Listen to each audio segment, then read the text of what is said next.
You do have one guy who, yeah, he's smaller, but he's a top fighter. He can punch, and he's fighting a guy who's not a top pro fighter, who's bigger. I can see Tank just outboxing him and making it real easy. Tank Davis is a violent human being. He's a savage, and he didn't feel in his element. It's a real thing. It's a real thing. If you're from the hood, you will know. Experts in boxing feel Jake Paul has little chance of defeating Gervonta Davis. Jake has a significant size advantage, but Shakur Stevenson clarified that it won't be sufficient to defeat Tank. He thinks Tank's expertise and talent will totally dominate the battle. Shakur went on to say that Tank might not aim for a knockout because Jake is more difficult to stop, but he will outbox him from beginning to end and prevail via decision. Difference between these two guys. I mean, size will play some part of the fight, but if I'm thinking like I'm Tank, I'm probably just gonna go out there and try to outbox him and use my knowledge and IQ against him. So I can see Tank just outboxing him and making it real easy. Is there any way any realistic or legitimate way in your mind you could see Jake Paul winning a fight against Tank? No. No way. Nope. Not a lot of people have talked about Jake and said he's got good power. Not even and I get anything could technically happen, but you don't even see a realistic shot where he could land one big punch, and Tank being so much smaller, he just can't handle the power. Nah, not at all. I think Tank is he's been boxing his whole life. He's been boxing since a kid, so I doubt like that's gonna be an issue or problem. I think Jake is good for where he's at, but I think it's just levels. Do you see a more likely chance that Tank wins by decision or by knockout? By decision. I mean, that guy's too big. I don't think that he's just gonna knock that guy out. So I see him like outboxing him.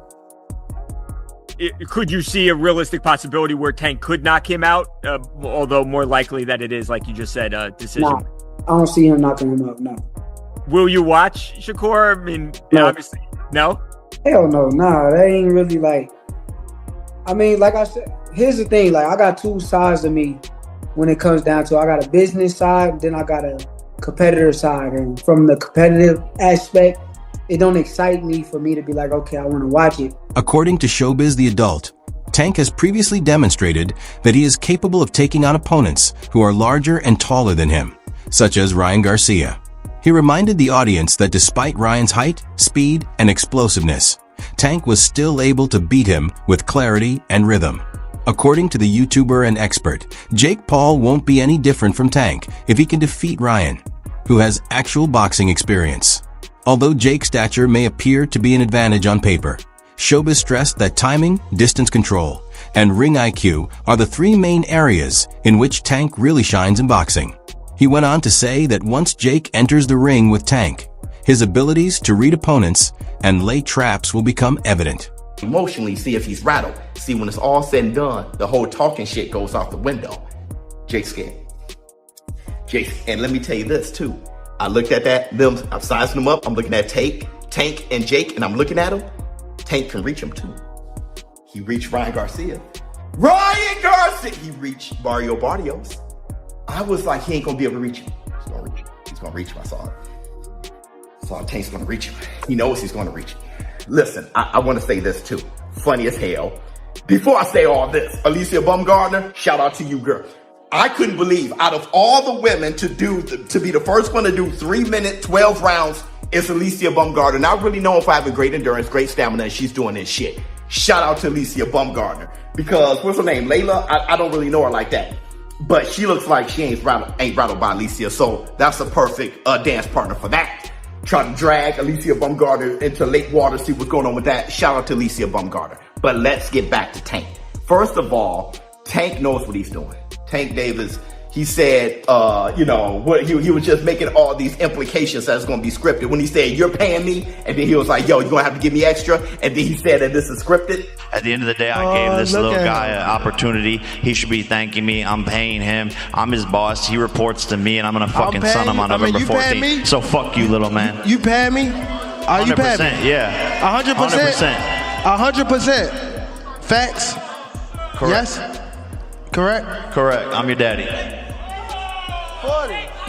Gervonta Davis was commended by Chris Algieri for his ability to garner a lot of attention whenever he fights.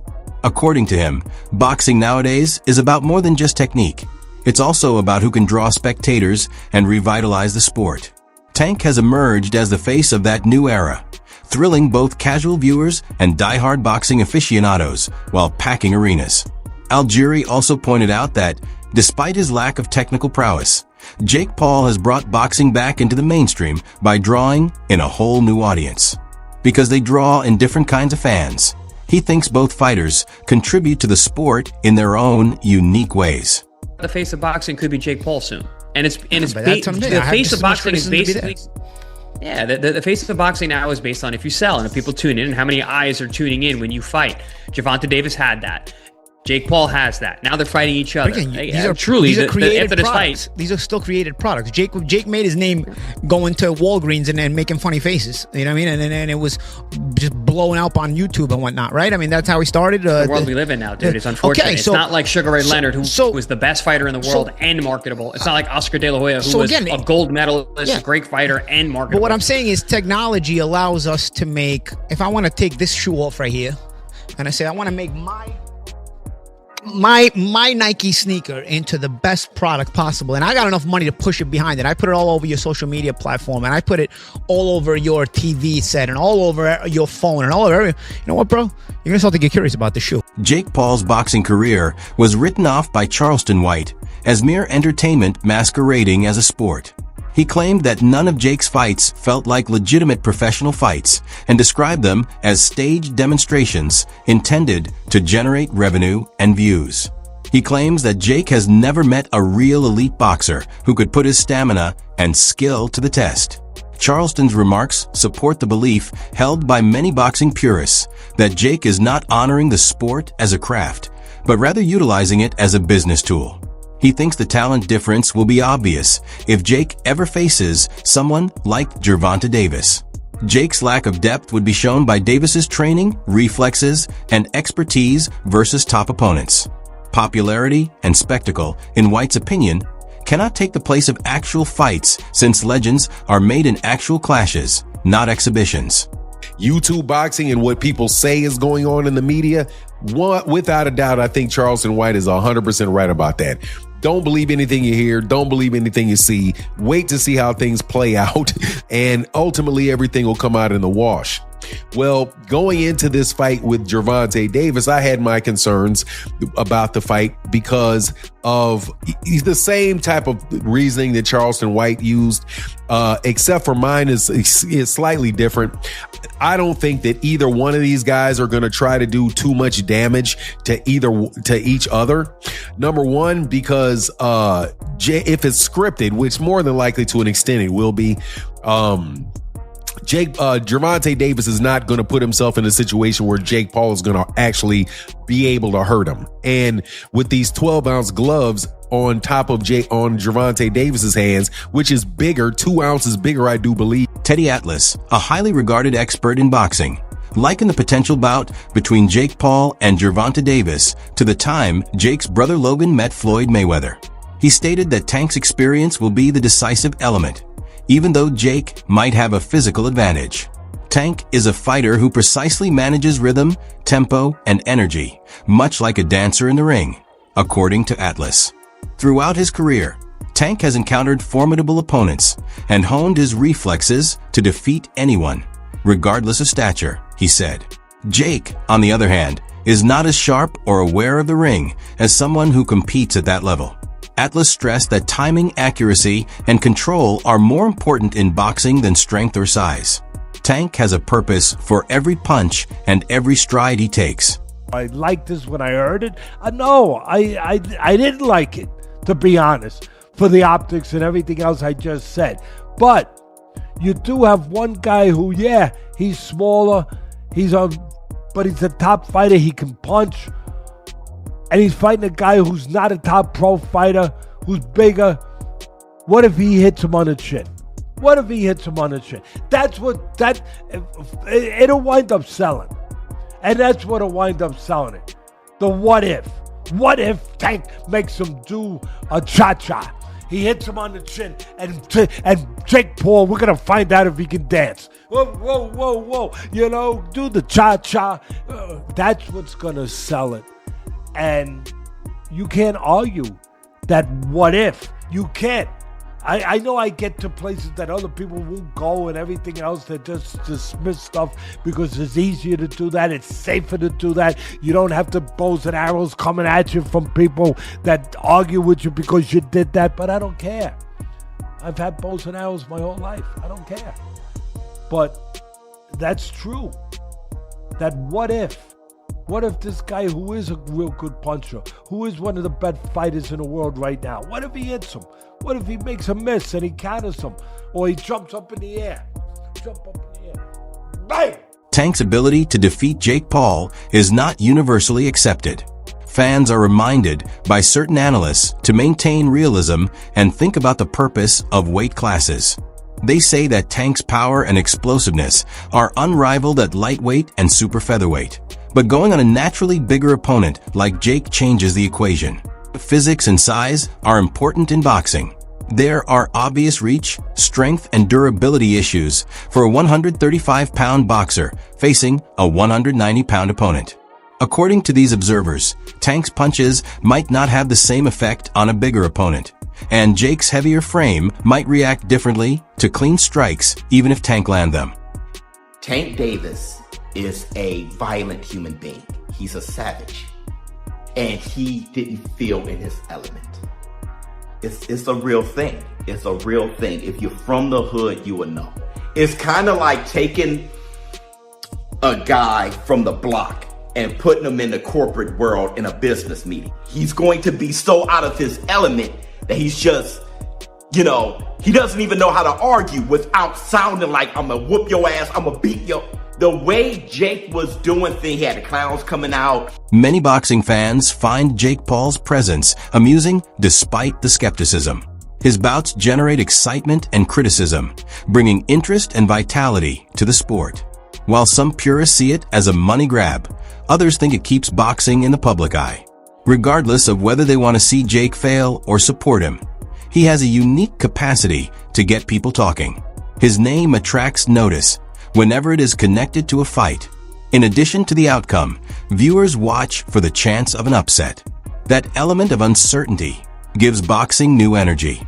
Even conventional supporters acknowledge that Jake's participation gives the sport a spark as he develops as a fighter by bringing drama and personality that it has been lacking. Suddenly, we want to know, who will win in this fight? Jake Paul or Tank Davis? It's a legit question. And I actually want to really hear your thoughts on who do you think is going to win. Because I know what Vegas is saying, but I want to know what you think. Personally, I think Tank too little, bro. Yo, I think Tank too little. I'm so glad you have a brain on your fucking shoulder. I think Tank too little. I said, bro. I think Tank's too little. That's what I'm saying. That weight class is for a reason. Davis that weight class is for a reason. 5'5", 135 pounds. Jake Paul is 6 feet, 205 pounds. That's what I'm saying. Bro. He's too 6'1", little. 205. Everybody's like, yeah, bro, but Tank it only takes one good punch. Yes, it takes one good punch when you're about the same size. There's a 60, 70 pound difference in weight in these people. I don't think nobody puts the physics in mind. Jake Paul gets punched in the face by dudes 200 pounds with all their might on a weekly basis. 135 pound puncher, bro. If y'all remember the Mayweather versus Conor McGregor fight, Conor walks around like 180 on the regular. He's like 5'9", 180. Mayweather's like 5'7", 145. That 30 pound difference, bro. If you remember that fight, Mayweather was putting mittens on Conor. Guess what happened to Conor? He didn't hit the ground once. No. He lasted all 12 rounds getting hit with flurries.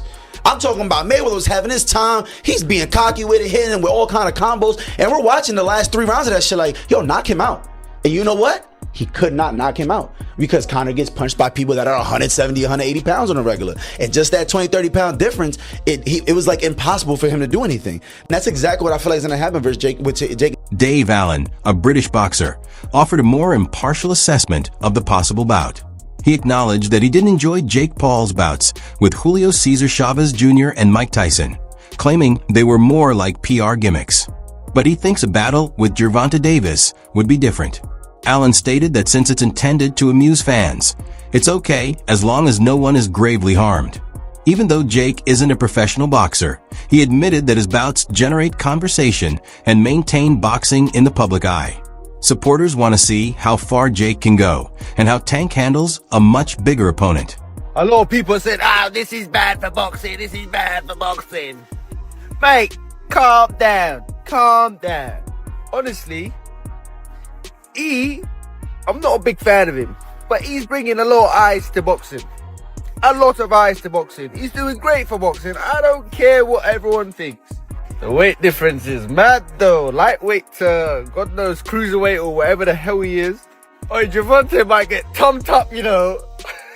Hey, if he gets bashed up, I can never go on TikTok live again.